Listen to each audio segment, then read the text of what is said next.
Welcome to my YouTube channel എൻ്റെ വഴികൾ. ഏവർക്കും എൻ്റെ വഴികളിലേക്ക് സ്വാഗതം. ഇനിയും എൻ്റെ ചാനൽ സബ്സ്ക്രൈബ് ചെയ്യാത്തവർ സബ്സ്ക്രൈബ് ചെയ്യുക, എൻ്റെ വീഡിയോ ഇഷ്ടമായി ലൈക്ക് ചെയ്യുക, തുടർന്നും എൻ്റെ വീഡിയോകൾ ലഭിക്കുന്നതിന് വേണ്ടി ബെല്ലൈക്കൺ അമർത്തുക. കർണാടകയിൽ 300ഓളം വീടുകൾ ബുൾഡോസർ ഉപയോഗിച്ച് തകർത്ത് കോൺഗ്രസ് ഭരണകൂടം എന്ന വാർത്തയാണ് ഇപ്പോൾ ചർച്ചാ വിഷയം. ഫക്കീർ കോളനി എന്നറിയപ്പെടുന്ന അതിദരിദ്രരുടെ കോളനിയാണ് ബുൾഡോസർ ഉപയോഗിച്ച് ചതച്ചരച്ചത്. ഗ്രേറ്റർ ബംഗളൂരു പദ്ധതി നടപ്പിൽ വരുന്നതിന്റെ ഭാഗമായാണ് 5 ഏക്കർ ഭൂമി തിരിച്ചുപിടിക്കാൻ സാധാരണ മനുഷ്യരുടെ നെഞ്ചത്തുകൂടെ ബുൾഡോസർ ഓടിച്ച് കയറ്റിയത് കോൺഗ്രസ് ഭരണകൂടം. ഒരു ഗവൺമെന്റിനെ സംബന്ധിച്ചിടത്തോളം വെറും 80-100 കോടി രൂപ വളരെ നിസ്സാരമായ സംഖ്യ. അത്രയും രൂപ വിലമതിപ്പുള്ള 5 ഏക്കർ ഭൂമി തിരിച്ചുപിടിക്കാനാണ് 300-ലധികം കുടുംബങ്ങളെ തലചായ്ക്കാൻ ഒരിടമില്ലാതാക്കിയത്, അവരെ നിരാശ്രയരാക്കിയത്. ഖരമാലിന്യ സംസ്കരണ പ്ലാന്റ് പണിയുന്നതിനാണ് 3000-ലധികം വരുന്ന മനുഷ്യരെ വഴിയാധാരമാക്കിയത്. ഈ കുടുംബങ്ങളിൽ നിന്നായി 500ഓളം കുട്ടികൾ അടുത്തുള്ള ഗവൺമെന്റ് സ്കൂളിൽ പഠിക്കുന്നുണ്ടെന്നാണ് പറയുന്നത്. ഈ മനുഷ്യരിൽ 80% ജനങ്ങളും സിദ്ധരാമയ്യ ഗവൺമെന്റിനെ സപ്പോർട്ട് ചെയ്യുന്നവരായിരിക്കും. അവരുടെ കൂടി വോട്ട് വാങ്ങിക്കൊണ്ടാണ് സിദ്ധരാമയ്യയുടെ നേതൃത്വത്തിൽ കർണാടകയിൽ ഗവൺമെന്റ് അധികാരത്തിലെത്തിയത്.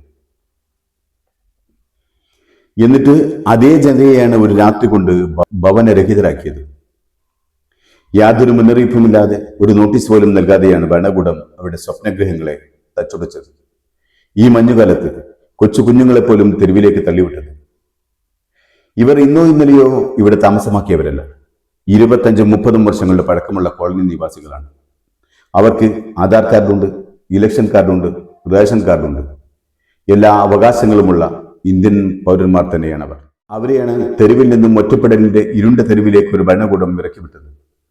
ഒരു രാജ്യത്തെ പൗരന്മാർ നിരാശ്രയരാണെങ്കിൽ, അവരുടെ പ്രാഥമിക ആവശ്യങ്ങൾ നിറവേറ്റാൻ ത്രാണിയില്ലാത്തവരാണെങ്കിൽ, അവരെ സംരക്ഷിക്കാനുള്ള ബാധ്യത അവരുടെ ഭരണകൂടത്തിലുള്ളതാണ്. സ്വന്തം രാജ്യത്തെ ജനത അന്തിയുറങ്ങാൻ കൂരയില്ലാത്തവരും ആ കൂര വെക്കാൻ ഭൂമിയില്ലാത്തവരുമാണെങ്കിൽ അവരെ സംരക്ഷിക്കാനുള്ള ഉത്തരവാദിത്തം ഭരണകൂടത്തിനുള്ളതാണ്. ആ ഭരണകൂടമാണ് അവരുടെ അടിസ്ഥാന അവകാശങ്ങൾ നിഷേധിച്ചുകൊണ്ട് ഒരു ജനതയെ തെരുവിലേക്ക് അടിച്ചിറക്കിയത്. ഇവിടെ നമ്മൾ എന്നും സംഘശക്തികളുടെ ബുൾഡോസർ രാജിനെ നഖശികാന്തം എതിർക്കുന്നവരും വിമർശിക്കുന്നവരുമായിരുന്നു. ആ കോൺഗ്രസിന്റെ കൈകളാലാണ് ആയിരക്കണക്കിന് മനുഷ്യർ അവർ സുരുക്കൂട്ടിയതും വിയർപ്പുകൊണ്ട് തുന്നിച്ചേർത്തതും എല്ലാം ഉപേക്ഷിച്ച് തെരുവിലേക്ക് ഇറങ്ങേണ്ടി വന്നത്. ഇതും മറ്റൊരു തരത്തിലുള്ള ഫാഷിസമല്ലേ, ഭരണകൂടം അടിച്ചേൽപ്പിക്കുന്ന അധികാരത്തിന്റെ ഹുങ്ക്. ഇവിടെ ഈ അതിക്രമം കാണിച്ചത് RSS BJP ഭരണകൂടം ആയിരുന്നുവെങ്കിൽ അവരങ്ങനെയാണെന്ന് സമാധാനിക്കാമായിരുന്നു. പക്ഷേ ഇപ്പോൾ സംഭവിച്ചിരിക്കുന്നത് BJP ഗവൺമെന്റ് അധികാരത്തിലിരിക്കുമ്പോൾ സംഭവിക്കാത്ത കൊടിയ പാതകമാണ്. അവർക്കാകാമായിരുന്നിട്ടും അവർ ചെയ്യാതെ പോയ കൊടിയ ക്രൂരത തന്നെ. കോൺഗ്രസിനും കോൺഗ്രസിന്റെ സഖ്യകക്ഷികൾക്കും ഈ രക്തത്തിൽ പങ്കില്ലെന്ന് പറഞ്ഞ് കൈ കഴുകാനാവില്ല. ഈ ചേരി പൊളിച്ചു മാറ്റി അവിടെ മാലിന്യ സംസ്കരണ പ്ലാന്റ് തുടങ്ങണമെങ്കിൽ ആദ്യം സാധുക്കളായി മനുഷ്യരുടെ പുനരധിവാസത്തിന് വേണ്ടത് ചെയ്യണമായിരുന്നു. അത് ചെയ്തില്ല എന്ന് മാത്രമല്ല, ഒരു മുന്നറിയിപ്പുമില്ലാതെ ഒരു ഭരണകൂടം അവരുടെ ജനതയെ കടന്നാക്രമിക്കുകയും ചെയ്തിരിക്കുന്നു. ഇത് ഭരണകൂടത്തിന്റെ അക്ഷന്തവ്യമായ അപരാധമല്ലാതെ മറ്റൊന്നുമല്ല. ഇവിടെ തെരുവിലാക്കപ്പെട്ടവർ മുസ്ലിമാണെന്ന് പലരും സോഷ്യൽ മീഡിയയിൽ വിലപിക്കുന്നത് കണ്ടു. ഒറ്റപ്പെടലും നിരാശ്രയത്വവും ബലഹീനരാക്കുക ഏതെങ്കിലും ഒരു ജനതയെയോ ഏതെങ്കിലും ഒരു മതത്തെയോ മാത്രമല്ല. വേദന ഏത് ജാതിക്കും ഏത് മതക്കാരനും ഒരുപോലെയാണ്. ഇവിടെ തെരുവിലേക്ക് ഇറങ്ങേണ്ടി വന്നവർ ഏത് ജാതിക്കാരനാണെങ്കിലും ഏത് മതക്കാരാണെങ്കിലും ഭരണകൂട ഭീകരത തന്നെയാണ് സംഭവിച്ചിരിക്കുന്നത്. നാം ഓരോരുത്തരും വോട്ട് നൽകി ഭരണത്തിലേക്ക് പാർട്ടികളെ അല്ലെങ്കിൽ ജനപ്രതിനിധികളെ അയക്കുന്നത് നമ്മുടെ ഭരണകൂടം, നമ്മുടെ പ്രതിനിധികൾ സുരക്ഷിതമായി കാത്തുകൊള്ളുമെന്ന വിശ്വാസത്തിലാണ്. ആ നിലക്ക് ഭരണകൂടം ആ ജനതയോട് വിശ്വാസവഞ്ചനയാണ് ചെയ്തിരിക്കുന്നത്.